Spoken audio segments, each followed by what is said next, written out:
Finishing off the Angel Shinobi two-parter, we have Chapter 123, Angel Shinobi Part 2.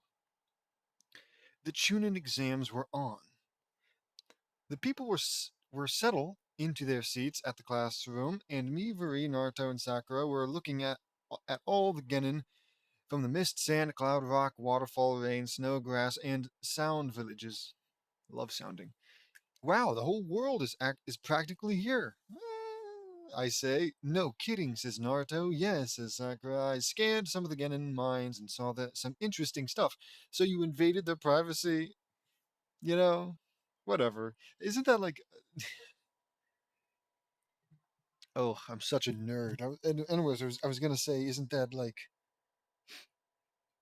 something in the DC comics or DC show where Martian Manhunter or the Martian Girl, I don't know what her name is, are like have to be told that it's not okay to just casually scan somebody's mind.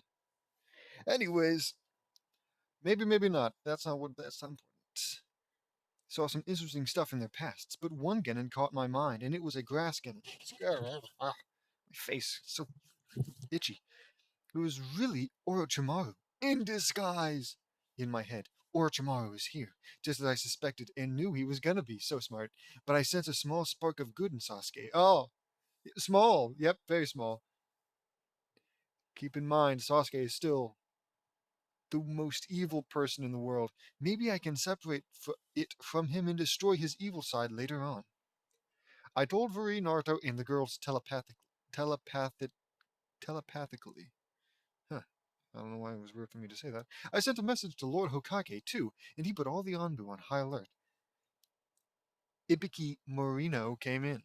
Hello, everybody. I'm Ibiki Morino, and I'm the professor for the first part of the Chunin exams, the written test, says Ibiki. Or maybe Ibikai. Ibikai? Ibiki, I'm just going to say Ibiki. Ibiki went over the rules and handed out the test. The Chunin went into the walls and hid. I looked at the walls and my eyes turned orange, and I could now see everything with inferred with inferred vision. Wow, what could that possibly mean? Obviously, it's supposed to be infrared, but what is inferred vision? Is that one of his superpowers? Inferred vision? We'll say yes. Uh, in my head. They've hidden themselves well, but I can still see their heat signatures. But I see what we have to do, I say in my head. I relay a message to Vari, Naruto, Sakura, Ino, Hinata, Tenten, and the rest of the Genin telepathically, except for Orochimaru. We all finished 20 minutes in and waited. 1 hour later. Well, this is so dumb. I know something about cheating on the exams is not looked down on because, they're so closely watched that cheating in of itself and getting away with it would be considered impressive. But I wonder, what if one person cheats and then, you know, gives all of the answers to everyone else? Is that still allowed? Because, only one guy did the impressive thing of cheating and getting away with it. Whatever. Whatever. 1 hour later. All right, time's up, says Ibiki. Ibiki played mind games on all of us. But I was too smart for him, and was not gonna fall for it. You don't have the authority to keep us as Genin forever, Ibiki. Only the Hokage has that kind of power. Plus, if that's the case, then we'll find other ways to become Chunin. What? Did he, imply that? All he said was time's up. Who cares? Just too smart for me, I guess. I agree, says Naruto. Me too, says Sakura. Everyone agreed. You're all not as stupid as you look. You all pass, says Ibiki. What the fuck is that? Okay, we'll get there. Ibiki went over why this test was made and revealed that his head was horribly mangled and scarred. Everyone but me, Furi, Naruto, and Sakura were horrified. Whoa, oh, whoa. Anyways. Boy, I still haven't gotten over that Boy, I still haven't gotten over that Abiki-sensei, but I'm glad you made it out all right, I say. Me too, says Ri. Same here, big brother, says Naruto. Me too, says Sakura. Thanks for your concern, guys, but this is what happens on a mission sometimes, says Abiki. I still believe it, I say. Then a black ball smashed through the window. It was Anko doing one of her entrances. Anko told us to go to Training Ground 44 for the second part of the Chunin exams. We arrived 20 minutes later at Training Ground 44, aka the Forest of Death, and Anko explained the rules of the test, and each team was given a heaven or earth scroll. The test began, and we were off. Me, Vari, Naruto, Sakura had a heaven scroll, so we needed an earth scroll. We encountered a Rain Genin team and destroyed them by firing energy beams at them. They had the scroll we needed. Along the way, we encountered a team of Waterfall Shinobi, and they turned on their teammates Fu, the Seven Tails Jinchuriki, and another boy. We killed their so-called. I mean, look, maybe these are those kinds of super um dangerous tests where you might die, sure, but I don't know. Maybe. I mean, it came out of nowhere. This the thing didn't imply that they killed the last ones. I guess you said you destroyed the. Oh, who cares? Mm, okay, where was I? And saved Fu and the boy. We met Sancho, Fu's older brother. They came with us. We pressed on and suddenly had a run in with Sasuke, and we hear malevolent laughter. Out of the trees came the disguised Orochimaru. So he finally meets Snake Senin Orochimaru, I say. Orochimaru revealed himself. I'm impressed that you know me, JD. How did you know? He asks. That's for me to know. Now I'm going to destroy you, I say. I go, Super Angel. This is my ultimate transformation, Super Angel. And this, I say, I ascend to Super Angel 2. This is my Super Angel 2 transformation, which technically would probably be your ultimate transformation because it's better than Super Angel 1, but whatever.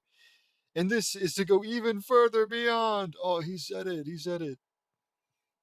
I power up at such an extreme magnitude, and my energy levels were rising at an accelerated rate. The planet started shaking extremely violently, and the entirety of the five great nations was feeling the sheer ferocity of my power. The sky darkened with massive and powerful storm clouds and deadly lightning that struck everywhere and more. Oh, I wonder, God, man, I just can't help but wonder what that and more could possibly have been. Unbelievable. How is JD generating that much power? Asks Vari, who, like, is not, should know how to. Whatever. I'm sure this isn't the first time that you've seen. Whatever. Incredible. It's completely unreal, says Naruto. Incredible, says Sakura. What the hell? What is he? I don't. What is he? Asks Fu. Jeez, says Sancho. Miles away in another part of the Five Guy Nations, a hooded woman was feeling it and knew something was going down in the leaf, and she went to the village, which I guess is just a hop, skip, and jump away, huh? Then, in a massive and blinding flash of golden yellow light, my ascension was done. When it faded, I was forever changed. Oh, wow, he's forever changed this time. Orochimaru saw my transformation and was in a state of shock. I had longer golden hair that went all the way down to my ankles. That's not as cool as it sounds. Maybe it's supposed to be spiky yellow hair like Super Saiyan. But if it's just like golden, everyone's gonna call him Goldilocks. And my eyes now has the infinity vast reaches of space in the sclera. My wings now had golden yellow light waves around them, and much more powerful and stronger lightning was arching and flickering around my body. Deeper, deeper voice. All right. I'm sorry that took so much longer than the others, but I haven't had much occasion to practice this one. This is what I call Super Angel 3, I say. Orochimaru was completely petrified with fear. I am now far more powerful than ever before. Unbelievable. What power, says Naruto. No kidding, says Sakura. Unbelievable? Believe it. Sasuke was seeing and fuming in sheer rage, jealousy, and fury. I think rage and fury mean the same thing, but whatever. However, deep in his mind, someone broke free from their prison and released a huge blinding light that overpowered the very darkness that consumed him. On the outside, evil Sasuke was enveloped in an aura of white light and left his body and took form. It was a. Oh. Yeah, the only Sasuke that JD likes is one with boobs. God damn it. It was a female Sasuke. You hear that? Even in the. Even in the most evil of people, there's a woman begging to be let out. I just, what the hell? There was a female Sasuke, and she had a blue battle kimono and a blue skirt and blue shoes. I guess she likes blue. She had black hair that went down to her lower back. What the? Who is that? With Sasuke? Asks Naruto. My name is Sasuko, and I am Sasuke's twin sister, some fucking how. She points to Sasuke. That is my evil twin. Our father sealed me away into Sasuke. Sasuke is pure evil. And here I was thinking, oh wait, it's just one of those things where it's Sasuke is good, but he's got an evil side. No, no, no, no. Sasuke is evil, but he's got a good side that we need to separate from him. What a goddamn crock of shit. Where was I? Sasuke is pure evil. Sasuko! Exclaims Sakura, hugging her. I thought I would never see you again. Me too, Sakura. I'm so proud of you, says Sasuko. Which, now that I think about it, you think maybe Sakura would have brought that up. At some point, she'd been like, hey, whatever happened to Sasuke's twin sister? Whatever. Me too, Sakura. I'm so proud of you, says Sasuko. No, you wretched girl. You've been set free, says Sasuke. You are no longer my brother, Sasuke.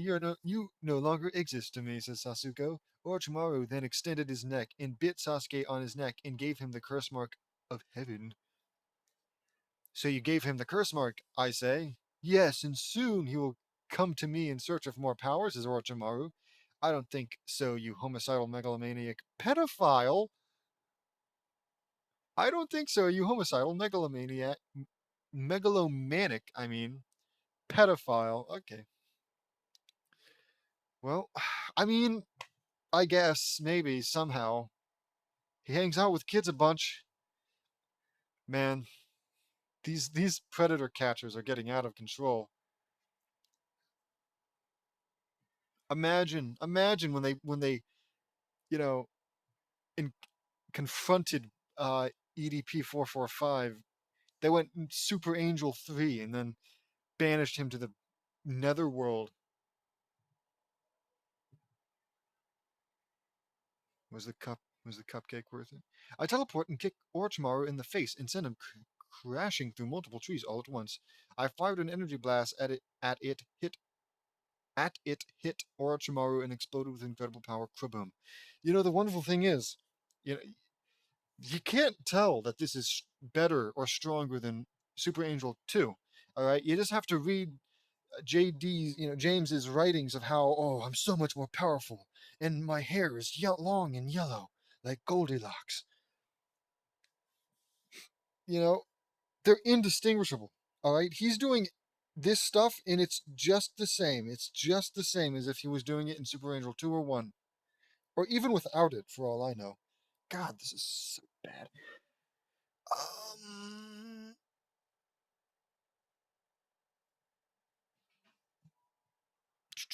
When the smoke cleared, Orochimaru was in a smoldering crater in his legs. The left arm and a chunk of his chest had been blasted off, and he was bleeding profusely. Our heroes, everyone. Where's my trash can? There we go. Profusely. Orochimaru used the body-shedding jutsu and became whole again. Oh, that's useful. You may have won this time, but I will be back. I will be back. I will destroy everything in the leaf, says Orochimaru. Anko and the Anbu arrived. I don't think so. Arrest him, says Anko. The Anbu placed the chakra cuffs on him and took him in. Well done, all of you, says Anko. Thanks, Anko. I hope Orochimaru gets what's coming to him, I say.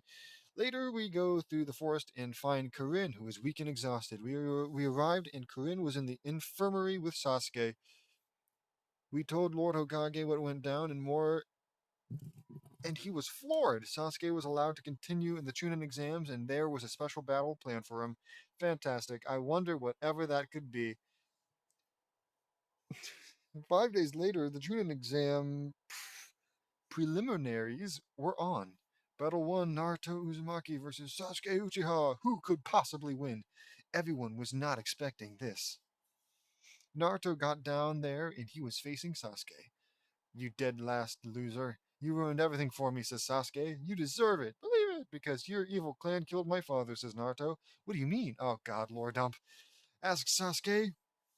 13 years ago, on October 10th, the night I was born, a rogue Uchiha, wearing an orange spiral mask and a black cloak, appeared and held me hostage to get my father away from my mother, who was the previous Nine-Tails Jinchuriki before me. He ripped the fox out of my mom and made it go on a rampage, and because of that evil rogue Uchiha, I lost my parents and was cursed to be a Jinchuriki, and was also a victim of those dumb, bias-motivated butt faces on the council in the village, except for some.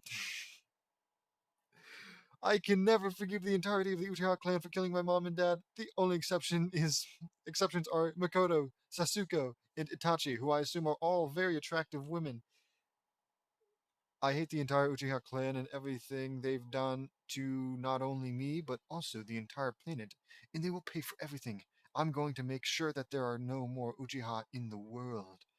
Naruto has had vowed to destroy the entire Uchiha clan completely, which he can't do because whatever. I will kill you for saying that, you wretched demon. I should have killed you back in the academy, says Sasuke. You're just as pathetic as the rest of your evil clan, says Naruto. They both charged at each other. Die, you monster, says Sasuke. You first, you freak, says Naruto. Frankly, I feel like it should be the other way around, right?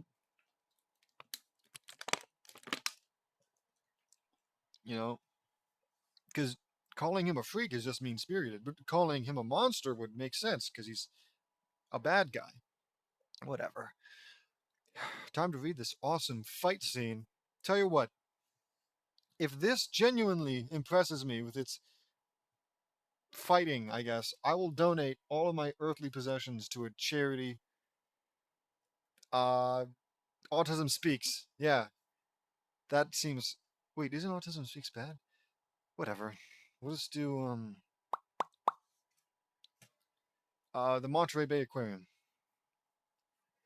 Anyways, Naruto punched Sasuke in the face and kicked him in the crotch. Naruto then kneed Sasuke in the mouth and knocked out a tooth. Naruto then kicked him in the mouth and dealt a spin kick and sent Sasuke crashing into the wall. Sasuke got up and he and Naruto locked hands. That's cute. Naruto and Sasuke flared out their auras. Naruto's aura was yellow and had rainbow beams of light in it. Sasuke's aura was pitch black and purple. Okay, well that's tough. That's cool as hell. Purple? Purple is top 10. It is the best color. And then you mix it with black, and you just got like a cool palette. Yeah, I don't think palette's the right word. Whatever. Naruto and Sasuke's orbs were clashing, and the entire arena and building was shaking extremely violently at a powerful level. The level of power they both had was incredible. Holy mackerel, their power is unbelievable, I say. No kidding. It's so frightening, says Sakura. Their power is causing the whole area to shake. You know, I'm just now realizing I forgot to speak in a deep voice for all of the Super Angel 3 dialogue. I gotta keep that in mind. Of course, if he stops mentioning it, then fucking I'm not gonna mention it either. Where was I? Incredible Sancho. How can they both have that much power? Asks Furi. I don't know, answers Fu. Naruto and Sasuke's power was extremely intense. Naruto punched Sasuke in the nose, and they went at each other some more, and were punching and kicking at an extremely ferocious and savage level. Naruto flew up into the air and fired a red beam of light, and it burned Sasuke in his right leg. Naruto then kicked Sasuke in his stomach, punched him in the face, and kicked him in the back of the head. Sasuke belched up a huge amount of blood. Sasuke's curse mark was spreading fast, and he was laughing like an insane madman. I will not stop until I kill you, you demon. Your mother is nothing but a tomato-headed freak. Fuck does that mean? Who cares? Sasuke said. Then the statue decoration suddenly exploded into a huge cloud of dust, and thunderous footsteps were heard. Out of the dust appeared Kushina Uzumaki, and her hair was waving around like nine tails, and her eyes were glowing yellow. We all gasped.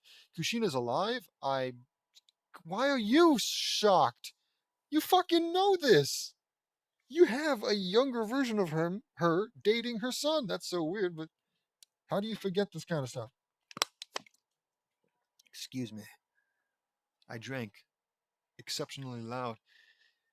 Well, fuck me. We all gasped. She's alive? I exclaim. How can that be? Asks Furry. I don't know, but she is beautiful, says Sakura. I guess. She sure is, says Fu. Naruto was shocked. Mom? Is that really you? Believe it? He asks.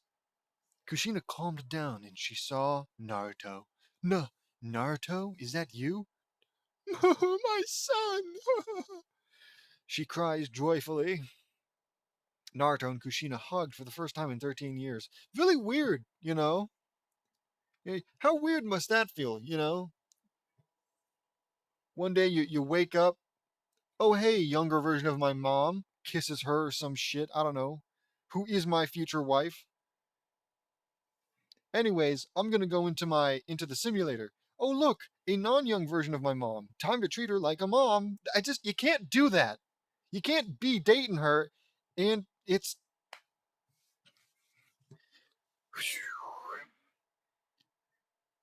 Anybody thinking about Christian? Anybody else thinking about? Isn't he out of prison? I swear he's out of prison. He has to be. Whatever. Hugged for the first time in 13 years. I thought you were dead. Yeah. Okay. So Naruto is 13. At at the youngest, I guess he's 13, but at the oldest, he's at the oldest 18. But I really doubt it, right? Because I don't know how old he was when the whole thing went down. But however old he was when he got, I'm just gonna say, infected with the giant fox, Jinchuriki. It's been 13 years since then, and I assume he's like very young. Naruto and Kushina hugged for the first time in 13 years. Naruto, I thought you were dead, says Kushina. I thought you were dead too, says Naruto. We'll catch up later, says Kushina, returning to habanero mode. Who called me a tomato? She asks. We all point to Sasuke. Kushina walked up to Sasuke and grabbed him by the shirt. One smashed tomato coming right up, says Kushina. Wouldn't that make sense if you were like beating yourself up? Whatever. Kushina brutally pulverized Sasuke with a series of powerful punches and smashed his face in. Oh, with one last punch. God damn. Read, it's so easy. Punch. Sasuke was one broken and battered mess, and Naruto had won. Everyone should. I'm sorry, he won. I feel like that I don't think that should be counted. It's very unsportsmanlike. You can't just have. That's not fair. What am I kidding? Everyone cheered wildly. Whoa, Naruto! It was so cool how your mom came in and won the fight for you. Sakura came and hugged him along with the girls. Sasuke was taken to the infirmary and placed under guard. The doctor looked him over and found that he was completely insane. He had him under restraint under restraint in a straitjacket. Must be extraordinarily straight. The other matches came and gone. Sakura won against Ino, Fu won against Gara, Sansho won against Tamari, etc., etc. The Chunin exam preliminaries were done, and everyone had 3 months to train and prepare. Once that was done, the finals came, and me and Free, Naruto, Sakura, Fu, Sansho, Hanada, and Shikamaru made the rank of Chunin. The experience ended, and we merged. And after we merged everyone's counterparts, and the evil Sasuke was thrown into blood prison down in Lake Vostok, Antarctica. We built a second blood prison down there. Okay. The end. Another fanfiction done. I did a two-parter chapter. I wanted to include the Chunin exams in this one. I'm sorry I was too fast on this one, but I wanted to get it done so that I could work on more chapters that have different shows. Well, that I will not complain about. Let me know what you all think. See you next time. Chapter 124 The Loud Files. X Files theme plays. Well, I guess that answers that question. My own question that I won't tell you about. Hey, I should have brought this up at the start, but you know what I learned recently? Because I read the annotations. Uh, and I forget what chapter it is exactly, but the chapter titled, quite strangely, an antidote for porn addiction Turns out that was just uh, vandalized. It's just supposed to be an antidote for addiction or something. And somebody put in porn because, I guess it'd be funny. And for the longest time, I guess I owe James an apology for like going off on him for having such a stupid name title for his chapter. But yeah, now I know. That's why it didn't have anything to do with porn addiction, because porn was never meant to be a part of it. So yeah, there. Crazy news, little update. Uh, what if I made an audiobook of reading the annotations? But I read the annotations in like the actual proper file, which includes the entire chapter, followed by the actual annotations at the end. So I'm effectively reading the Hallowed House all over again, but longer. That's a great idea. I'm probably never going to do it. Anyways, the X Files theme plays. It starts out in my room. I was looking up stuff on my computer and I found a strange news report. What's this? Series of unexplained murders have been petrifying Columbia, Maryland. Government facility believes that the murders are because of alien DNA that is inside astronaut hero Patrick Ross, son of the United States Senator Judson Ross, who made the first ever successful manned trip to Mars. Ross is impregnating women like crazy and is believed to be making children that will do the same and destroy the Earth. That's horrible. We have to stop him. He said, "Oh yeah, because you believe that." All right, don't get me wrong. Of course, JD is gonna believe it. Of course, JD is smart enough to understand that this is serious. But if any like reasonable person read some shit like that online, they just think it's a copy pasta.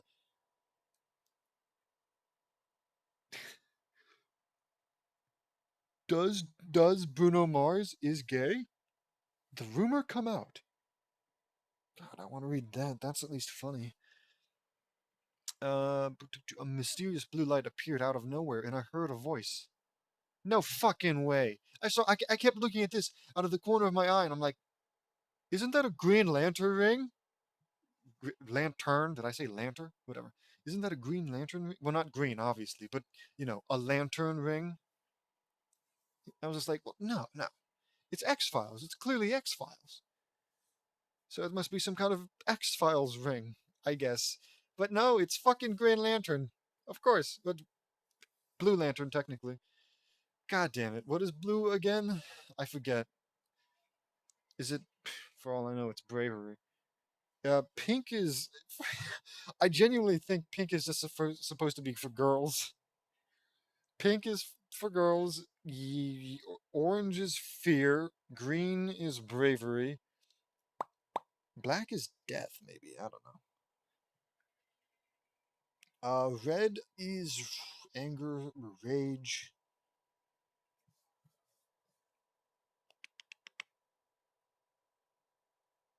There's another one that I want to remember so badly. Oh wait.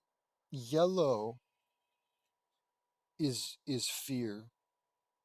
Orange is greed, and there's only one orange lantern orange ring wearer ever, I think. There's probably more, and I'm probably butchering it. And there's no way pink is just for girls. Anyways, where was I? A mysterious blue light appeared out of nowhere, and I heard a voice. J.D. Knutson of Sector 2814, says question mark. Who said that? I ask. Up here, says question mark. I saw where the blue light was coming from. It was from a Blue Lantern power ring, but this one was different. It was super duper cool. A Blue Lantern ring, I say. Yes, JD Nuts, JD. Because, friends call him JD. You have the capacity for great hope and the ability to instill hope into others. I guess blue is hope then. Should you choose to accept, you will be enrolled into the Blue Lantern Corps as the last Blue Lantern. Says the ring. Last Blue Lantern? What happened? I ask. The Blue Lanterns were wiped out by the Red Lanterns in the dimension where this ring came from. As a last resort, it was created as an experiment to provide it with unlimited power, and, and it will never need recharging. God, because forbid that. Forbid J.D. Knudsen somehow show even the slightest bit of vulnerability by sticking his hand into a lantern for like a minute. Last Blue Lantern, what happened? Oh, waiting behind. That's terrible. I'm so sorry. I will carry on the Blue Lantern legacy and rebuild the Blue Lantern Corps, I say. I held out my hand and the ring went onto my right middle finger. In fearful day, in raging night, with strong hearts full our souls ignite, when all seems lost in the war of light, look to the stars for hope burns bright. I gotta say, assuming that this is the original thing, unless he's the one who wrote it, in which case I'm about to compliment him, but all the Green Lantern mottos or phrases, whatever it is, are tough as hell. What's the Green Lantern one? In brightest day, in blackest night, something, something, something, something. Beware my power, Green Lantern's light. I got the start and the end, but I don't want to look it up. Oh, I'm not even full screen. How embarrassing.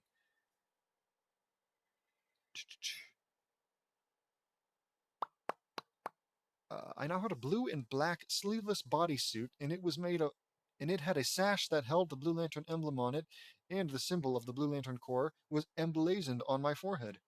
I looked at myself in the mirror and I saw that my eyes were ocean blue instead of green. Wow, look at me. I look awesome as a Blue Lantern. Now I got to go get a team together. And if there are any more lantern rings around them, I have a feeling I know who they are for. Fan-fucking-tastic, I say. I slide down the orange slide. Lincoln was reading comics when I came in. Hey, Lincoln, I say. Hey, JD. Whoa, you're now a Blue Lantern? That is amazing, says Lincoln. I was shocked myself. Blue has never really been my color, but I look great, I say. I believe it, says Lincoln. Linka. My bad. I have a story to tell. Lincoln, can you get the girls, Naruto, Sasuke, and team? Weird, they're including Sasuke. I've got quite a story to tell, I reiterate. Sure, says Lincoln. 10 minutes later, everyone was gathered. JD, you look incredible, says Lynn. I know. I'm actually the last Blue Lantern, I say. There are no more Blue Lanterns at all? Asks Linka. No, the ring has come. The ring I have came from another dimension. The Blue Lanterns were wiped out by the Red Lanterns, I say. This is supposed to be X Files. Fucking. Where does the Blue Lantern Corps come from? Asks Lori. They were based on the planet Odime. Odime, a beautiful jungle planet with lush jungles, beautiful oceans, and is considered a very peaceful world. I answer, that sounds amazing, dude, says Luna. The planet Odime, is a very beautiful planet. It's considered a vacation paradise for the people of Tamaran, says Starfire, who I suppose that's possible. Both DC. I've heard a lot about Odime. It's beautiful and is considered as one of the most peaceful planets in the universe, says Raven. That's amazing, says Terra. What does the Blue Lantern Corps do? What does the Blue Lantern Corps do? Asks Luann. Well, that is a long story. Ever since the beginning of time, seven rainbow lights that embody certain emotions were spread through the vast distances of the cosmos. These lights became known as the emotion spectrum. From red to violet, red represents rage. I was right about that. Orange represents avarice. I guess maybe I was wrong about that. Yellow is fear, represents fear. Right about that. Green represents will. Right about that. Blue represents hope. I didn't. Well, I guess now I know. Indigo represents compassion, and violet represents love. Right. I guess it isn't pink, it's violet. And it isn't for girls, it's for love. Blue is what I am. I'm a Blue Lantern of Hope. We know. We fucking know. I say, that's incredible, honey, says Furry. Yeah, I never even knew such a power even existed, says Jesse. None of us have, says Lynn. I'm gonna lose my mind. I wish I could be a lantern, says Lola. It doesn't work that way, Lola. You have to emit a very strong emotion on the spectrum of the emotions I've said. Naruto, you have a lot of hope in you. Would you like to become a Blue Lantern? I mean, I think you'd have to be chosen, yeah? In order to be chosen, you have to have a lot of that emotion, but you can still put on a ring. I know Batman was never chosen officially by the Green Lanterns, but like he put on the Green Lantern ring one time and whatever, dude. Whatever. Like I guess it would go against some rule. Maybe you're only supposed to give them out if the person matches the whole bullshit. But still kind of, a bummer. Then again, these guys have plenty of superpowers enough, so whatever the fuck am I talking about? Where was I? I would be honored, big bro, says Naruto. Ring, can you replicate yourself? Then other members can join, I ask. Yes, I can, answers the ring conveniently. Great, please replicate. I order. The ring becomes another Blue Lantern ring like mine. Naruto held out his hand and the ring went on Naruto's middle finger. Naruto recited the oath, that's what it is, an oath, and his clothes were now blue and black. I look awesome, says Naruto. You sure do, says Sakura. Naruto, says Sakura. Then a violet light shined in. Oh, kill me. Kill me, kill me. Sakura, oh no, Sector 2814, says question mark. Who's there, says Sakura. Destroying my nose. Who's there, asks Sakura. Sakura, look above you, I say. I pointed above her and saw a violet lantern power ring. Are you the Violet Lantern Ring? Asks Sakura. Yes, Sakura. You have great love and have felt great loss in your heart, says the ring. Yes, but I love Naruto as much as we all do. What? Yes, but I love Naruto as much as we all do, says Sakura. Whatever that means. Yes, you can help him. Take our ring and recite our oath, says Ring. Cool. I didn't look at the other one. Boom. The ring went onto Sakura's middle finger and she recited the Violet Lantern oath. For those whose hearts are full of fright, for those alone in blackest night, accept our ring and join our fight. Love conquers all with violet light. That's so tough, says Sakura. Sakura now had violet sleeveless battle suit and skirt and had purple boots and had headband, and her headband had the star sapphire symbol on it. Sakura looked in the mirror. I look incredible, says Sakura. Sakura, you do look amazing, says Naruto. Thank you, Naruto, says Sakura.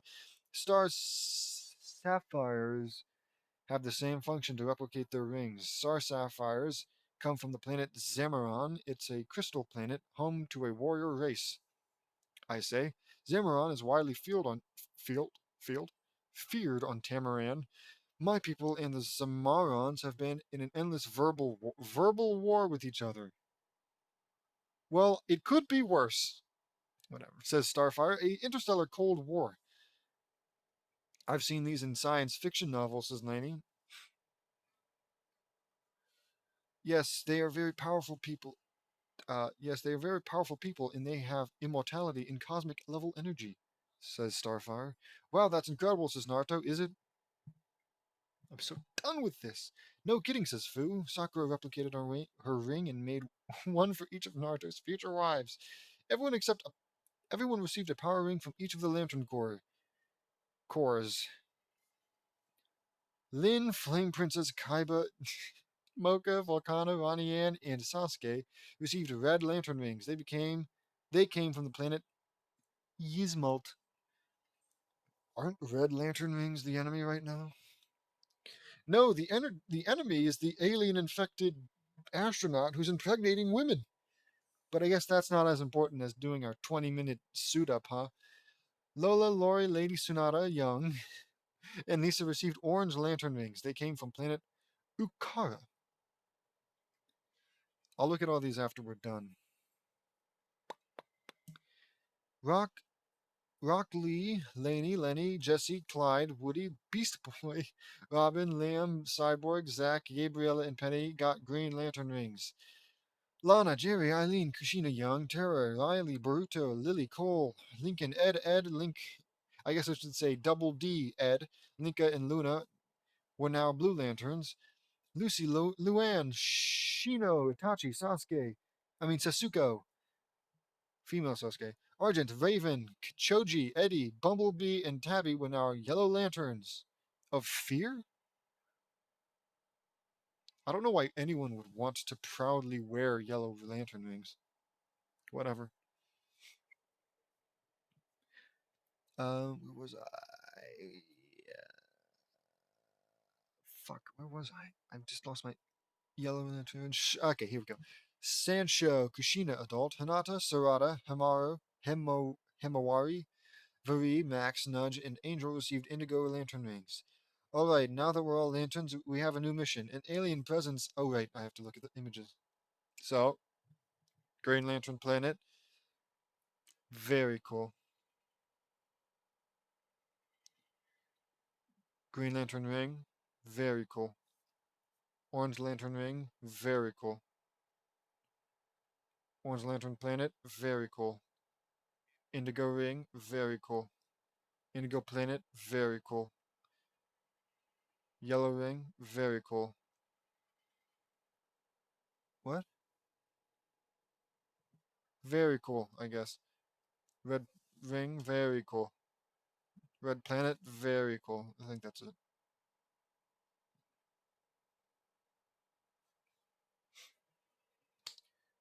Antimatter universe? Where did that come from? Is that where yellow rings come from? The antimatter universe? That's kind of cool. Whatever. Where was I? An alien presence has been terrorizing Columbia, Maryland, and the culprit is Patrick Ross. Patrick Ross, I say, Patrick Ross? Didn't he just get back from Mars? Asks Laney. Affirmative, Laney. He became the first ever man to land on Mars and collect samples of the soil and dust, answers Lisa. That's right. He was infected by alien DNA and his humanity was destroyed. He wants to bear children with that will replace humanity and as the dominant species of this planet. I say, that's horrible, says Starfire. Yeah, we have to stop him, says Terra, and we will, says Linka. All right, we all now know as Team. Hold on. All right, we are now known as Team Rainbow Emotion. Let's go. That's so cool. I could have picked something so cool. You could have just called yourselves the Lantern Louds. There we go.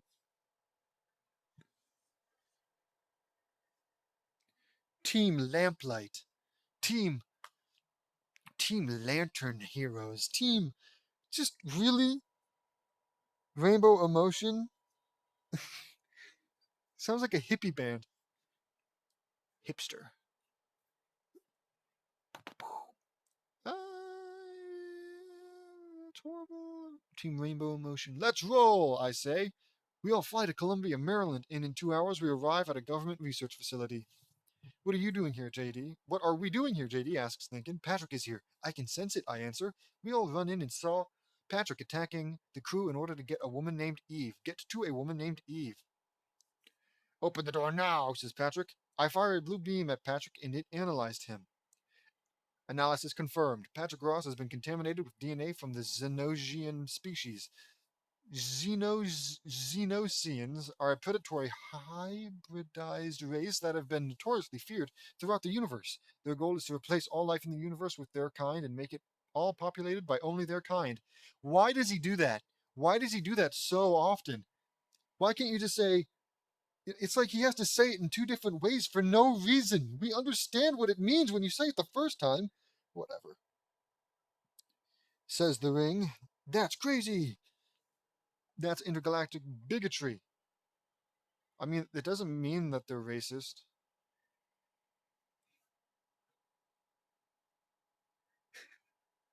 I guess.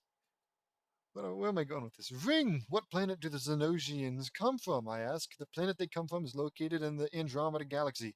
It is named Xenos 4. No, that's not that's Xenos 9. The Andromeda Galaxy?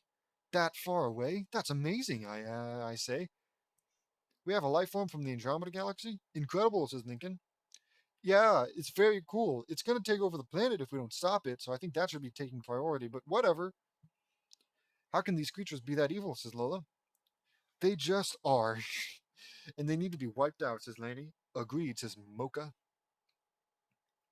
Ring, can you cure Patrick and make him human again? I ask. Negative. Patrick is too far infected to be cured. Termination is highly recommended. Fantastic. Well then, let's blast him, I say. Not too bothered, I guess. I fire a stream of fire at him and it burned him bad, but he regenerated and revealed his true form. You're one ugly freak of nature, says Verita Patrick. Oh my god. That's so scary. I think that's supposed to be him. Whoa, he is ugly, says Laney. He is really ugly, and I thought Orochimaru was hideous, I say. Me too, he is worse, says Lana. Viri, you go help the woman over there. We'll hold him off, I say. Okay, says Vuri. Vuri ran to her, and I fired lightning at Patrick.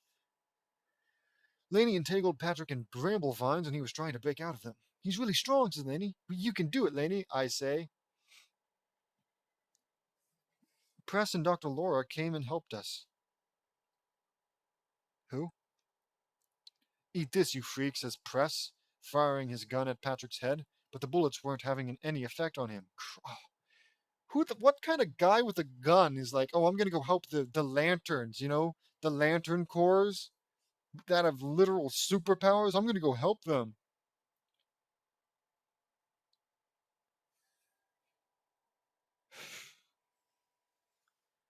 I feel like as soon as JD, and I don't really know exactly how the whole Hope lantern ring works, but I feel like it isn't impossible to believe that as soon as JD, upon hearing that what's his face couldn't be cured, as soon as he was like, oh well, let's blast him, would lose the ring. I feel like for him to continue to have that ring, he would have to be hopeful that there is in fact some way to, hold out hope that he can be cured. But whatever.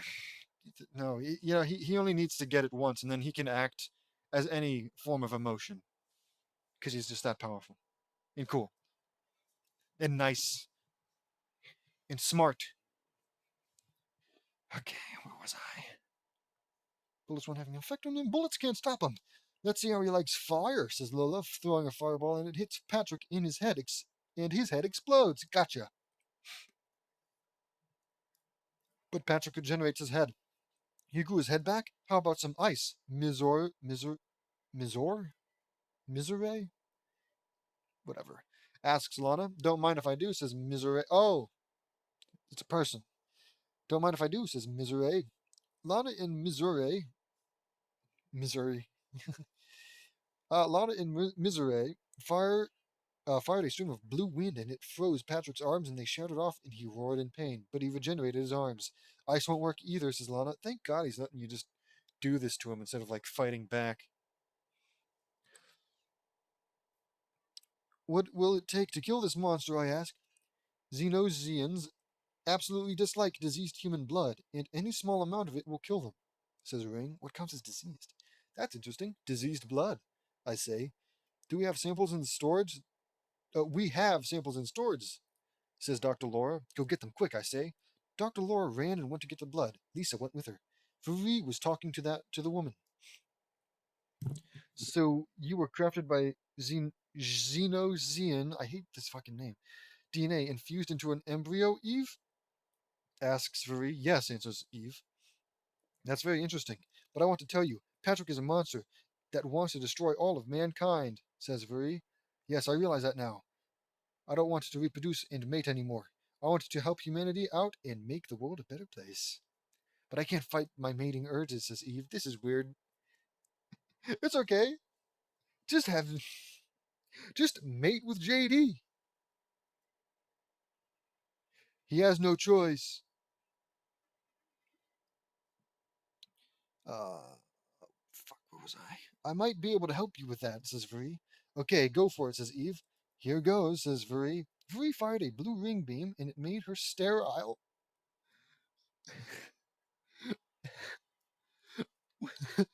Okay. I mean, maybe she would have wanted kids eventually. Is that even how that would work? It's hormones, right? It's got to do with hormones. Like you can.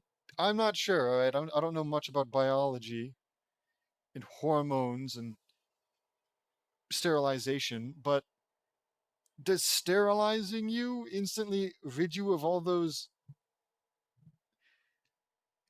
I don't think so. You know, you can be sterile and still produce the hormones, but you just won't be having kids. It'll turn from like I need to mate for survival instincts into I'm just incredibly lustful. I don't know. I'm not entirely certain. But I feel like you could have easily just like, oh, here I'm gonna use my magic ring to turn down your um hormone output. Whatever, dude. It worked, says Marie. Now get me out of here. I want to help you all, says Eve. Hinata appeared and she gave Eve an indigo lantern ring casually. You can help us all out with this, says Hinata. Okay, thank you, says Eve. Eve put the ring on her right middle finger, and recited the indigo lantern oath. Tor lorek san bor nakamur. Natramo fan tornek water. Ter lantern ker lo abin sir. Ten lek knock. Formaro sir. Ah, yeah, whatever that means. Eve now has an indigo staff and animal hide clothes and tattoos of the indigo tribe on her body. Thank you for helping me, Hinata, says Eve. Knock. You're welcome, Eve. Now let's get Patrick, says Hinata. Let's, says Eve. Come on, says Vuri. Vuri, Eve, and Hinata went back to the fight and hit Patrick with light beams. Lisa and Dr. Laura arrived with blood. Okay, I hope this is enough to destroy him, says Lisa. Yes, Lisa, this blood has HIV in it. we're gonna give the we're gonna give the alien HIV, which, mind you, is probably a real concern. If we ever do interact with aliens, right? War of the Worlds, was it? Brought it up how, like, these aliens might be super duper um oh, what's the word?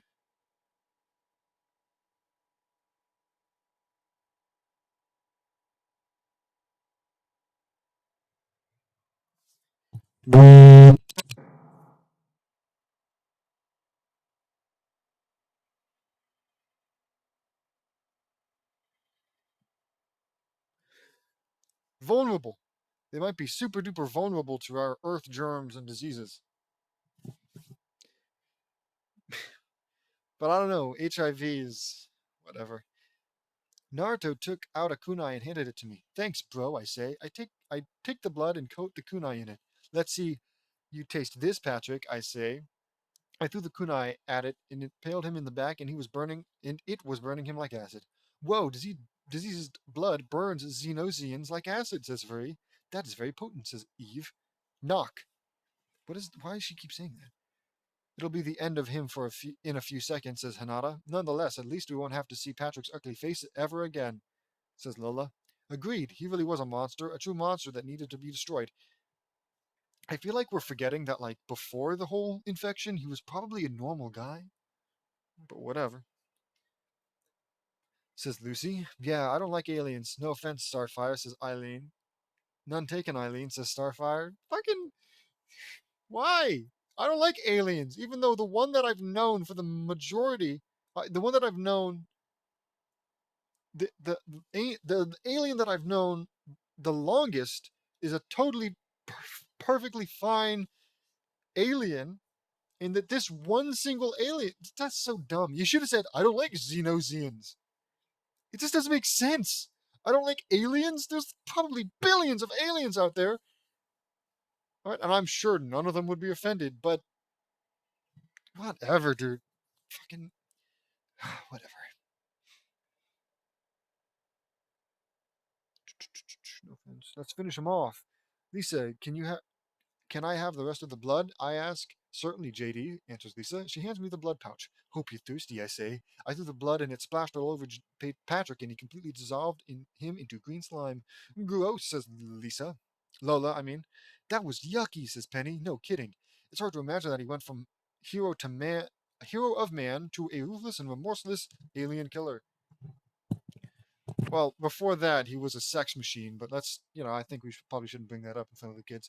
I'm glad he totes got what he deserved, says Lenny. No kidding, dude, says Luna. Yeah, says Lori. He sure was alienated. Ha ha ha, rimshot, ha ha ha, get it? Asks Luann. Me, Vuri, Eileen, Eddie, Jerry, Jesse, Naruto, and Sakura laughed. Ha ha ha, good one, Luann, I say. But how did this facility get alien DNA all the way from the Andromeda galaxy, asks Lincoln. Yeah, that's what we would like to know. The Andromeda Galaxy is 2.3 million light years away from Earth. While it was back when we sent a message with space in my God, calm down. Well, it was back when we sent a message into space with SETI, explains Press. It was like an Arecibo Arikibo, Arekibo, Arecibo message. It was with the Arecibo message, says Dr. Laura. Fascinating, and yet I am familiar, and yes, I am familiar with the Arecibo message. It's an interstellar radio signal that was sent into space.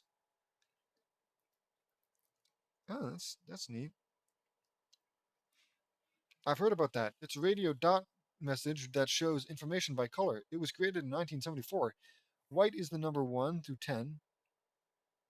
Purple is the atomic formulas for hydrogen, oxygen, nitrogen, oxygen. Hold on. Hydrogen, oxygen, nitrogen, oxygen, and phosphorus. Green is the nucleotides, sugars, and bases. Blue and white is the DNA double helix structure. Red, blue slash white, and white, respectively, is human. Okay. Red? Wait, what? Red, blue slash white, and white, whatever, is human. The physical height and dimensions of a human in the number of people on Earth. Yellow is. Oh, right. Yellow is the sun, and our solar system's 9 planets are in purple, white, and blue in the Arecibo radio telescope where it was sent from in Puerto Rico. God, I totally butchered that. But whatever. That's right. We received a message back, and it was a genetic code. Oh, I should look at this. Whoa. Yeah, I don't understand any of this.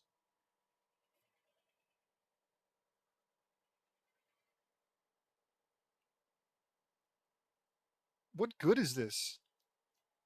I mean, seriously, will an alien see this and know what it means?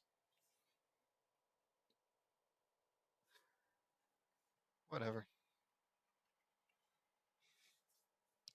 Um, that's right. We received a message back, and it was a genetic code, and we replicated it and experimented with it, says Dr. Laura. That's dangerous. You guys were playing with fire, says Free. Yes, we had an encounter with this alien before. It was 3 years ago. We almost got ourselves killed because of it, says Press. It sounds like the Xenosians have been nothing but trouble to you all, says Laney. Yeah, says Dr. Laura. I can't believe it. My bad. I can't believe that I'm a hybrid of a race that wants to destroy the universe, says Eve. Not destroy, replace. The Xenosians want to replace all life in the universe with only their kind, says Marie. That is just despicable. I may be a girl of darkness, but that's going way too far, says Lucy. I agree, Lucy, says Gabriella. Well, hopefully we've seen the last of the Xenosians. I fucking doubt it.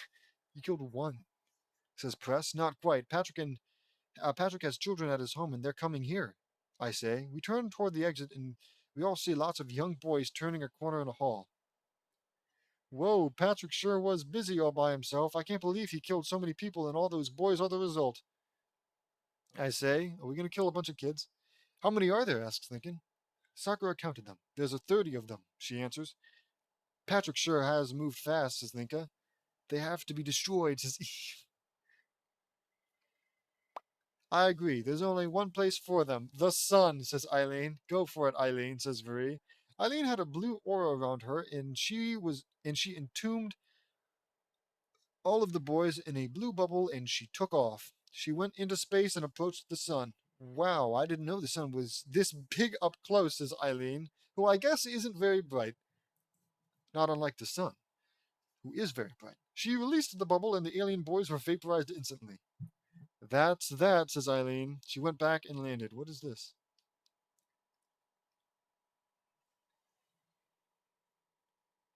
Turn it up loud.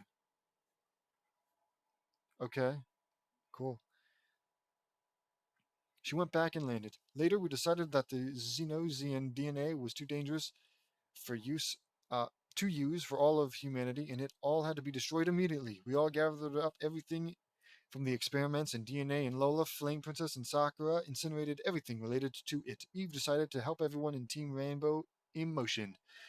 We had a press conference in Washington, D.C., and explained everything. Everyone all over the world was shocked and horrified, but we saved the entire universe from a horrible and disgusting fate. The end. Another fan fiction completed. The theme from the X-Files gave me the idea for this one. I wanted to do a Green Lantern crossover for a while now. I also included the aliens from the movie Species from 1995 and Species 2 from 1998. These two movies were both scary and weird. Surprisingly, they were one of the science fiction horror movies that don't scare me hardly at all. Of course. Those aliens were ugly and weird. Xenosian was an alien species, and I made up, along with the planet of the in the Andromeda Galaxy. Species from 1995 was a hit, so that's why it's so fucking annoying to read, because JD created them. Species from 1995 was a hit here, where Species 2 was a box office disappointment. This one turned out to be really exciting for me. Let me know what you all think. Hated it. See you all next time. Species series belongs to MGM Pictures and Roger Donaldson. Green Lantern belongs to DC Comics. X-Files belongs to Chris Carter in 20th Century Fox. Chapter 125, World War Blue. Me, Naruto, Lincoln, Laney, Lisa, Fu, Mocha, Missouri, Jerry, Jesse, Max, and Starfire were in the simulator. Vuri, Eileen, Lori, Lenny, Luna, Luann, Gabriella, Lynn, Shannon, Linka, Lucy, Lana, and Lola, and Penny were in the control room. The simulator activated, and we found ourselves in Tokyo, and it was almost completely underwater.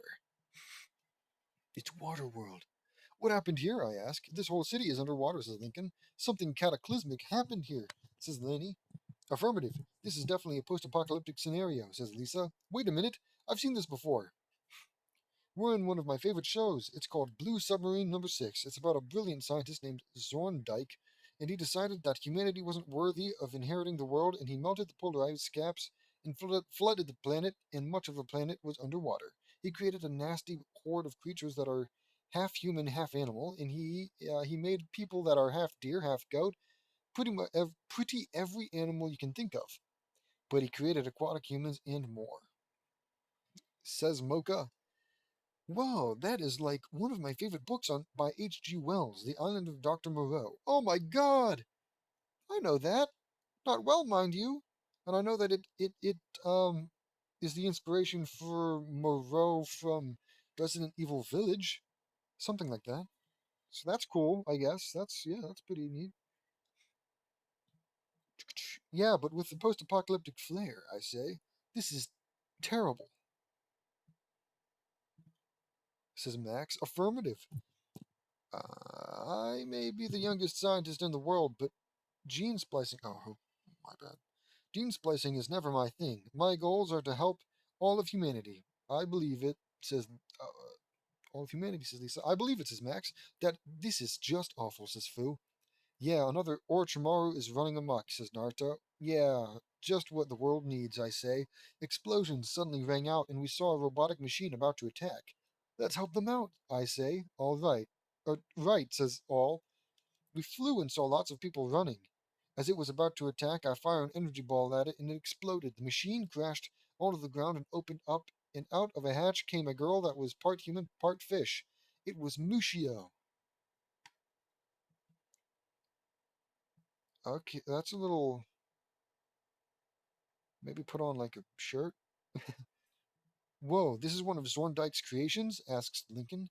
Yes, this is Mushio. She's an aquatic human creation of Zorndike, says Mocha. She sure is pretty, says Naruto.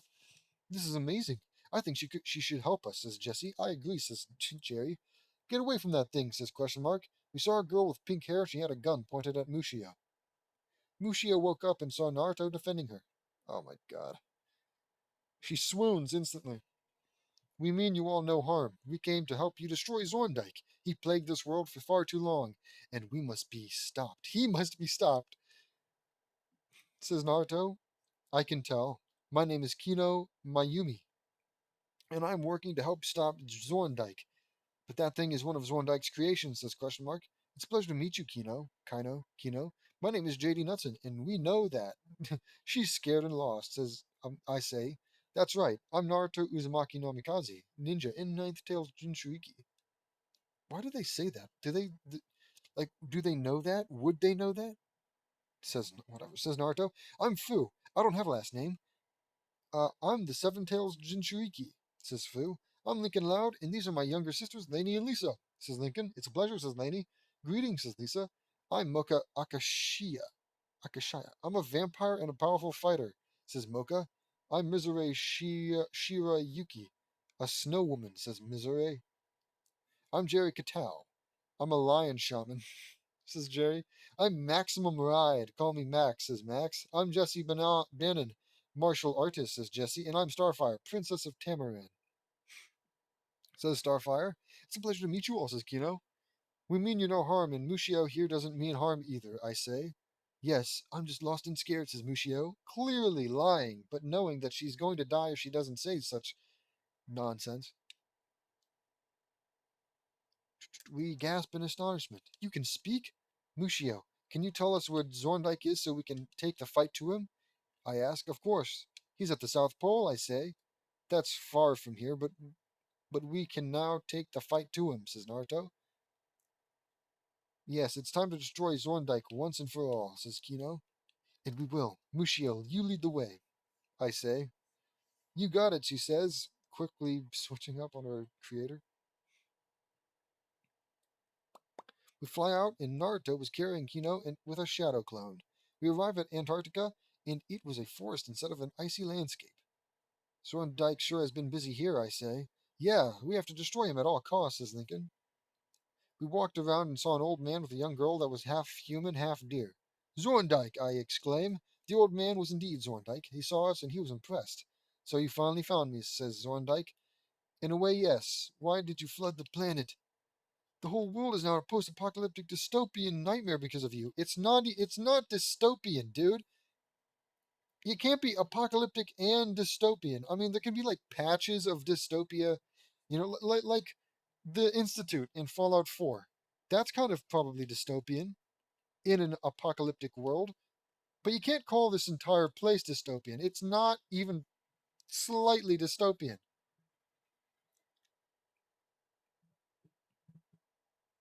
Anyways, dystopian nightmare because of you, I say. Mankind has grown too large. Well, that's not untrue. I do not accept this world. To it I shall say no, says Zorndike. You're a monster, Zorndike, says Lincoln. Yeah, you could have used your science and knowledge for good, and to help benefit all of the world, says Laney. But you chose to destroy humanity and the world. The world will not be, says Max. The world will not be destroyed. It will merely be changed, says Zorndike. You think you can play God? You're a monster that has no idea what he's doing, says Naruto. Clearly he does. How do he turned the South Pole into a forest? He clearly knows what he's doing. You can play God. You're a monster. You don't know what you're doing. You're playing with fire, Zorndike. Horrible consequences are about to befall onto you, says Fu. She's right. You mess around with Mother Nature, and there will be horrifuck consequences. Like what happened. What like fuck me? God kill me! Like what had happened to me, says Mocha. Max spread her wings, and the dear girl was shocked.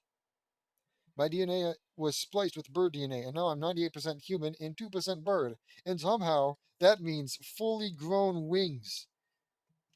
I'm pretty sure humans already share at least 2% DNA with birds. If we share, like, I don't know how much, but it's a significant number. If we share a significant number of DNA with bananas without having gigantic peelable skin, which is horrifying to think of, I'm pretty sure we can be 2% bird without, having wings. Kill me. Just kill me. Me and 5 others were going to be used in world domination, says Max. You want to annihilate all of humanity? And we can never allow that, Zorndike exclaims Starfire. I can never forgive you for everything you've done, Zorndike. You killed my mother and father, and I will see to it, and I will see that justice is served, says Kino. Me all, we all will, says Mizore. Get ready. Oh wait, I didn't even look at Zorndike. All right, cool. Looked at Zorndike. Get ready, Zorndike, because it's time for you to know your places, Mocha. I couldn't agree more, Mocha, I say. I go Super Angel. Lin goes Super Angel too. And Naruto goes Kitsune Hanyu, and we spread our wings. Fish monster came, and it was an ugly monster, which means it deserves to fucking die. Verg, says Mocha. Half human, half shark, I say. You want to get to father? You'll have to go through me, says Verg. With pleasure, I say. I fire an energy blast and vaporize him in an instant. That was a waste. Now for you, Zorndike, I say. Cool. I mean, I guess he's not pretty, but I'd have to see a lot of other half human, half sharks to determine whether or not he's comparatively ugly. Zorndike tried to run, but Laney grabbed him by entangling him in vines. You're gonna pay for your crimes, Zorndike, says Kino. I couldn't agree more. Father, says Mushio. The dear girl came up to them and cried hard, and Mushia comforted her casually. A bunch of animal people came, and it was truly an unusual experience. Whoa, I say. Wow, it really it really is like the island of Dr. Moreau. This is so cool, says Laney. Affirmative, Laney, says Lisa. No kidding. This is like Orochimaru's work on a whole new level, says Naruto. Let our father go, says Rabbit Girl. I'm sorry, but we can't do that. Zorndike may have created all of you, but he destroyed much of the world and is planning on destroying mankind, and we can't let him get away with that, I say. He's right, my friends. Zorndike flooded the world and tore much of it apart. He filled our heads with lies about humans, says Mushio. That's right. Mankind is a great species. We have evolved in more ways than one, and we have helped create our world into a great civilization and made lots of wondrous and magnificent marvels, says Jerry. But there was also like slavery and a lot of war and racism and poverty and frankly a little bit of overcrowding recently. But whatever. Affirmative. Man is wondrous creature. We've built lots of great cities and made achievements. Don't say that.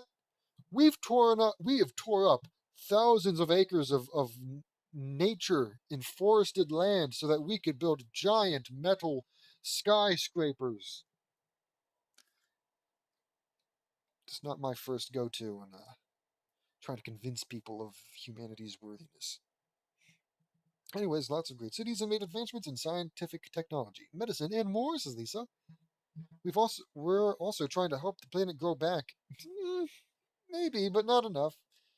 Uh, what it had lost and restore parts of nature. We're also trying to maintain peace by putting criminals and people that instill chaos, death, and destruction away for life, but only to those that deserve it. Yep, totally.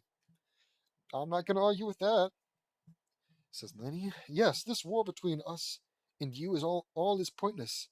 We should be working together to help everyone. Zorndike melted the polar ice caps and destroyed much of the planet and flooded everything at sea level. It's going to take hundreds of years for the planet to recover, but if we all work together, we can help get the planet fully recovered much faster, says Jesse. You know that? You know. Okay. Excuse me. You know they're right, says Goatman. Let's do everything we can to help everyone out, says Rabbit Girl. They all cheered and made animal noises. Later, we restored the polar ice caps and returned the sea level. Later? How much later? Stuff like this is going to take generations. We restored the polar ice caps and returned the sea. Oh, right. No, the magic. Powers, superpowers. Whatever. Returned the sea levels to normal and fixed everything after moving all of the animal people to Tokyo. For our heroic deeds, we were awarded the Blue Moon of Valor, the highest honor in World War Blue, as it was called. We called a meeting with all the world's ambassadors at the United Nations building and explained our findings and more. Zorndike was sentenced to eternity in the new Lake Vostok triple super maximum security prison in our dimension. You do realize he's not a super villain, he's a super scientist. He's got a weak old body, and so long as you can put him in any um prison, so long as that prison doesn't have DNA splicing equipment. But whatever. Put him in the super duper prison. Super maximum security prison in our dimension. A new no daylight prison that is only reserved for the world's most dangerous criminals. A new country was created for the animal people. We now call them Naturites. It is called Naturema. Naturema. It's located in northern Myanmar. We went home and the exercise was over. Mushio now lives in Link St. Clair by the Leafs Village Island. The end. Another fanfiction completed. I wanted to do a Blue Submarine number 6 themed chapter for a little while. I found it to be a strange show that aired on Toonami back in the year 2000. It was a cool show though.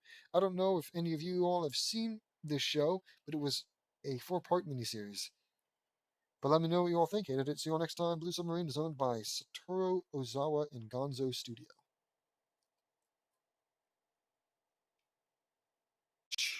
Chapter 126. The night shines forth.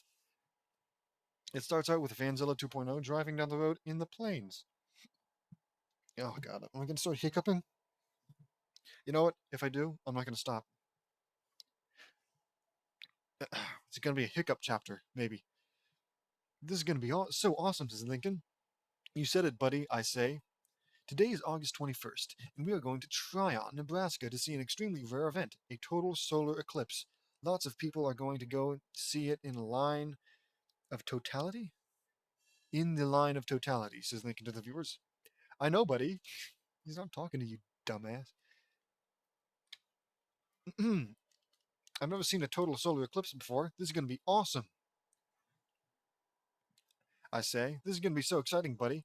I've never seen a total solar eclipse, buddy, says Clyde, weirdly enough.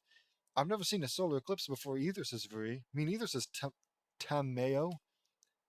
Tomato. Tameo. The last sun, moon, and earth alignment, straight name total solar eclipse, that was over the United States was back on September 10th, 1923, and it was over Western California, says Lisa. Wow, that is cool, says Riley. This is going to be awesome. It's too bad Lori, Lenny, Luna, Lynn, and Shannon couldn't come with us for some fucking reason, says Laney. I know, Laney, but I find this to be totally awesome. Me too, Carol. The coolest part of a total solar eclipse is that when the sun is totally overshadowed by the moon, the stars will be visible in the daytime. But it will only last for a few minutes. You have to be in the right spot in order to see that. The solar eclipse umbra is only 150 to 170 miles in diameter. I say. The eclipse sounds like a fantastic event, even though I enjoy the darkness, says Lucy. Well, guess what, dumbass? That's what is going to fucking happen. What do you think is gonna it's an eclipse. It will get darker. I shouldn't be yelling. But even though I like the darkness, this is going to be a fantastic event. Implying that somehow this event isn't going to be dark, which is something that she would typically not enjoy. I mean, if it was at night, is it at night? Is that how that happens? That doesn't make sense. Whatever. Uh, the only eclipse I know of happen when it's day, and I'm pretty sure that kind of has to be how it happens. Whatever. Stupid. So stupid. This so stupid. It's such an easy thing to fix. Take 2 seconds to think. Does this sentence make sense? No. A solar eclipse is an interesting event for me. I've never seen one before, says Haiku. That is very cool. How about the sun? How does the sun get its hair cut? Asks Luann. I don't know, Luann, says Nika. Eclipse it. Rimshot. Ha ha ha, get it? Ha ha ha. Says, asks Luann. I mean, it's good. It's a joke. It's a good, proper joke. Meavery, Eileen, Tameo, Eddie, Carol, Gabriella, Rita, and Lainey laughed. Ah, that was funny. Ha ha ha, that was funny. I say, ha ha ha. What? Hold on. Viri. Eclipse it. I get it. What is. How do I. Eclipse it. I get it, says Viri, very virilely. Ha ha ha. Good one, says Lynn Sr. That was too funny, laughs Eddie hysterically. That was a good one, says Nanny. This will be the first ever solar eclipse I've ever seen, says Gabriella. It will be the first for all of you, Gabriella. I remember when I remember when we what? I remember when we a total solar eclipse. It was back on our honeymoon over in Europe, and I was pregnant with Lori. It was back in Germany, 1999, says Rita. You saw the August 11th, 1999 total solar eclipse, Miss Rita? I ask. We sure did, JD, and Lori was born exactly on that day at the time in Romania,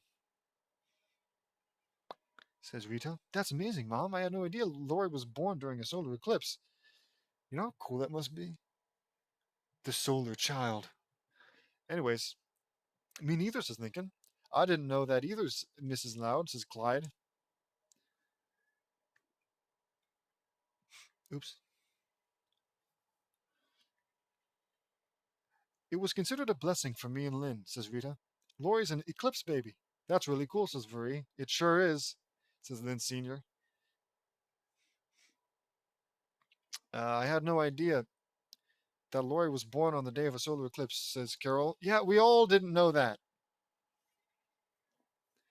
Not just any solar eclipse, Carol. The August 11th, 1999 total solar eclipse that was one of the most spectacularly viewed events in the world. Here's a picture of it. Here's a picture of it. That is cool. Eclipses are genuinely so damn cool. It's beautiful.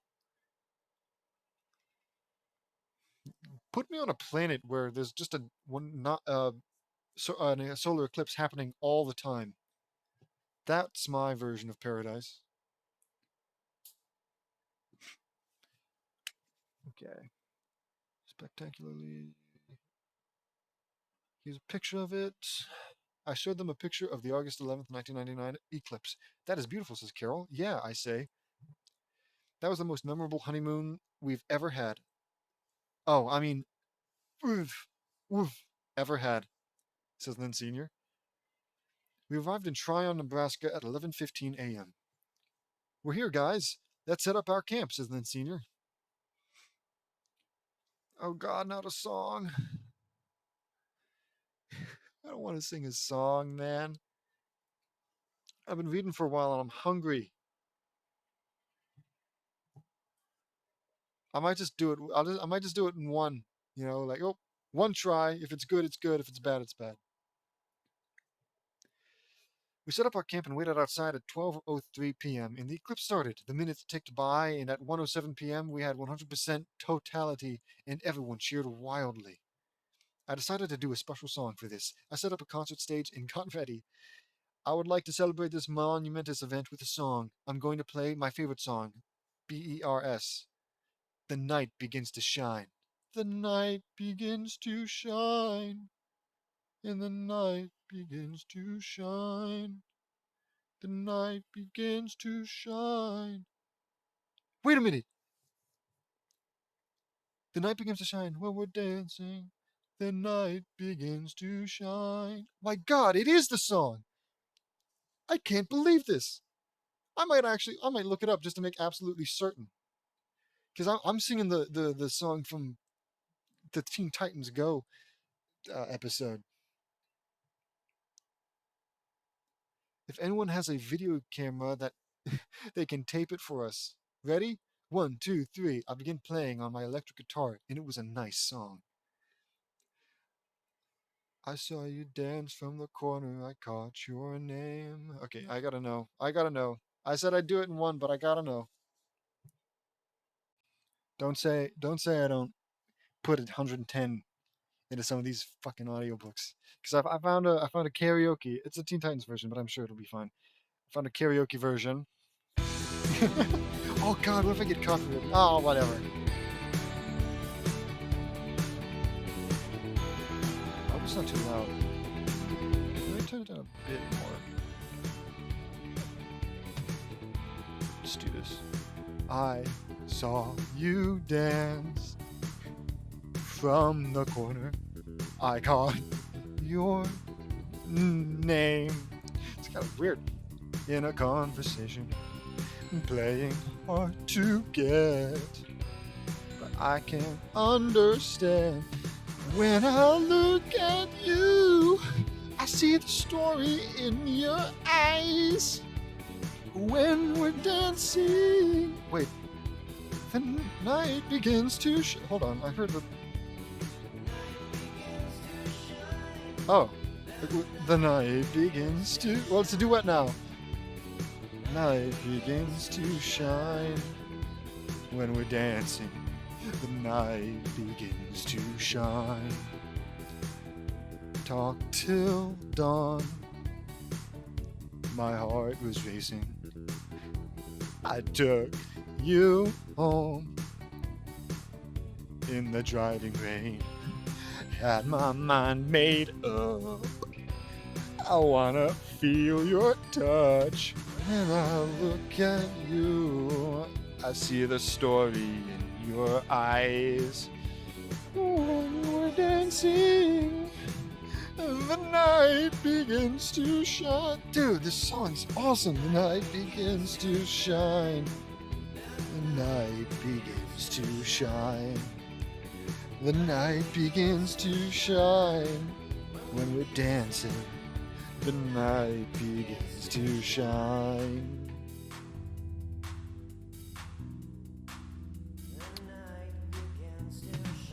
The night begins to shine. The night begins to shine. Shine. I mean, had my mind made up. I wanna feel your touch. When I look at you, I see the story in your eyes. When we're dancing, the night begins to shine. Night begins to shine. The night begins to shine. How long is this? The night begins to shine. I got another minute of this. Begins to shine. Begins to shine. It's just the night begins to shine. The night begins to shine. I think you can get it early. The night begins to shine. Now sing it, whatever. The night begins to shine. Night begins to shine. Caught me off guard there. The night begins to shine. What? Oh. The night begins to shine. The night begins. The night begins to shine. All right, sick. Yeah, if that doesn't earn like and subscribe, I don't know what does. Well, back to it. You know, that is good though. I think about this song a lot, and I'm like, I've never known what it is. I mean, I can always look up the Teen Titans version. It's not that big a deal now I think about it, but still, nice to relive it. All right, the song wrapped up, and everyone was cheering. Everyone cheered wildly for me. Well, they should. If I see a single comment criticizing my singing, I'll ban you. I'll kick you out of the Discord. Well, that's if they're in. I'll I'll think of something. I'll get back to you on that. I'll force them to unsubscribe. That doesn't make sense. I'll ask them to unsubscribe. Where was I? Fuck, makes a rock on hand sign. Thank you, everyone! I say. That was so awesome, says Lana. Yay, says Lola. JD, you are awesome, says Carol. You rock, JD, says Eddie. JD is an awesome singer, says Penny. Thank you. Thank you. He sure is, Penny, says Lily. JD has lots of talent, says Anastasia. Indeed, JD has. God, fuck, I get it. JD sure knows how to jam, as Luna would say, says Lisa. Fuck yeah. I would like to thank you all for letting us all come out here and witness this extremely rare and monumentous event. I say, everyone cheered. This has literally been one of the most spectacular events in our history. Is it? Has it? You've done such. I mean, it's cool. It's an eclipse. It's not that cool. We will probably never have another event like this ever again in our lifetimes. Fucking, I'm sure you will. Well, maybe not a total eclipse. I don't know how often those come around, but whatever. This has truly been an extremely unforgettable day for all of us. I hope you all had as much fun as I had. I say, everyone cheered wildly. Later, we packed. In fact, here's an idea. I want exclusively. Well, I guess not exclusively, because the annotations and all. I want exclusively compliments of my singing. Nah, don't do that. You know what? Okay, how about one good thing and one bad thing? And then we've evened it out. My ego is intact, but I still get criticism that I can use appropriately. Everyone chilled wildly. Later, we all packed up and headed home in our van that was in jet mode somehow. We arrived back home and landed in our driveway, so it was actually straight up a jet. Fantastic. In the living room, I showed Lori, Bobby, Lenny, Luna, Amber, Lynn, Shannon, Danny, Sam M, Sam L, Danny, Tucker. Another Danny? Okay. Tucker, Valerie, Jerry, Jesse, Eileen, Ronnie Ann, Naruto, and the girls our time during the apocalypse. Not the eclipse, sorry. You know, I should ask if people even want me to sing, you know? It's not to do with, oh, they think I'm a bad singer. It's more to do with the songs. I mean, if it's an original JD song, I'm absolutely going to sing it, but this is clearly not an original JD song. Oh, wait, I'm not in full screen. You know, I could just as easily say, "Oh yeah, go listen to this music," and imagine JD singing it. I guess maybe I am supposed to be JD. Oh well, I'll carry the burden. JD, you were rockin', dude, says Luna. Awesome song and rockin' tone, dude, says Ember. Rockin', I say. That song was you sang was awesome, JD, says Lynn. It sure was, says Lori. You have quite the talent, amigo, says Bobby. Thanks, compadre, I say. Totes, you sure can sing, JD, says Lenny. I gotta admit, JD, you sure have a lot of talent, and the song you played was perfect for the apocalypse. The eclipse. I keep saying apocalypse. The eclipse, says Ronnie Ann. That was a great song, and it was perfect for it, says Jesse. I agree, says Jerry. Thanks, guys. I figured it would be perfect for it and bring some excitement and entertainment for the eclipse. Fucking, it's the eclipse. It's already exciting. It's already entertaining. Oh, is this once every 50-year event not interesting enough for you? But let me tell you, this was truly unforgettable and memorable. A truly unforgettable, a truly unforgettable and memorable event for us. We will never see an eclipse like this ever again in our lifetimes. But I have a feeling we will, because I have a feeling that there's more to our powers than we don't. Fuck. What? You can't say, oh yeah, we'll never see it again in our lifetime, but I'm pretty sure we will.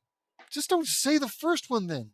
Fucking, but I have a feeling we will, because I have a feeling that there's more to our powers that we don't know about.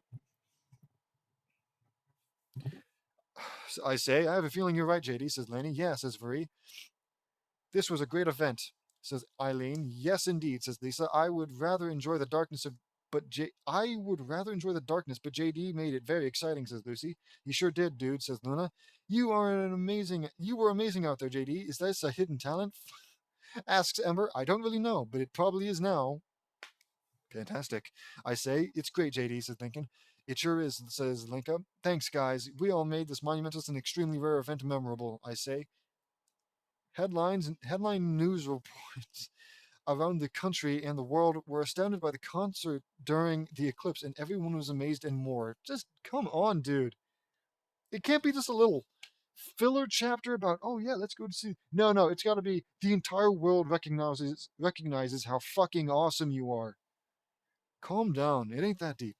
The end. Another fan fiction completed. I saw the eclipse on August 21st, 2017, and it was awesome. I've never seen a total solar eclipse before, and it was an amazing spectacle. Where I live in Colorado, I saw the eclipse with my friend, and 93% of the sun was overshadowed. This was an amazing sight. I wanted to do this kind of chapter for a while. I wanted to add my favorite song from Teen Titans Go. Oh, well, shit. I guess I chose the correct song then. The night begins to shine to it, and some excitement. The song fits perfect with this eclipse, and I know I'm getting ahead of myself. It's actually February in 2017 in my previous chapter, but let me know what you think. I edited it. See you all next time. Great. All right, cool. I'm hungry. I'm going to go eat. I'm hungry. Uh, I hope you liked it. Right, like and subscribe. If I can always say